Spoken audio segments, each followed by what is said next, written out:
My name is Olivia Bestedo. Everybody calls me Ollie. So I was a caregiver for my husband for about, I would say, probably 7 to 8 years.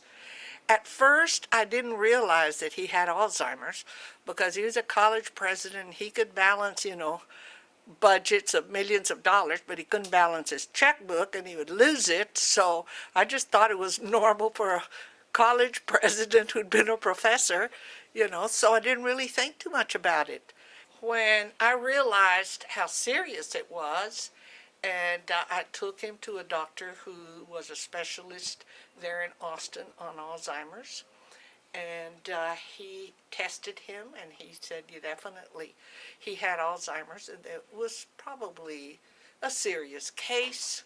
So, I took him home, and we just continued our life. I led a life as just like I did before, except for the fact that we were like joined at the hip because I couldn't trust him to leave him alone. Then, as it got worse, and I realized that I needed help because, like everyone else that has serious problems, caregiving problems, you tend to be isolated and I guess probably depressed, although I was in with a doctor that was the guru there in Austin, and he had some nurses that were working on their PhDs at the University of Texas, and one of them was doing one on depression, and so I asked her if I could be in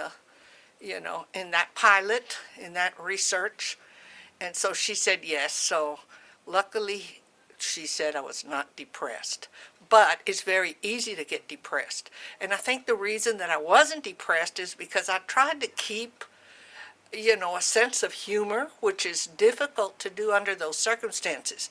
But to me, my saving thing was, support groups. And I believe that, with support groups, we'd tell stories, and some of them were kind of sad, but then you'd laugh about it because it was comical, and so it sort of alleviated that tension a bit. So I just did the best I could and we led a normal life, actually, except for the fact that I couldn't leave him by himself. And but the support groups, I totally think that the support groups are the saving grace for people who are caregivers, because you see that you're not the only one. Besides that, you get a lot of tips from people who have had similar situations and you haven't figured out how to do it.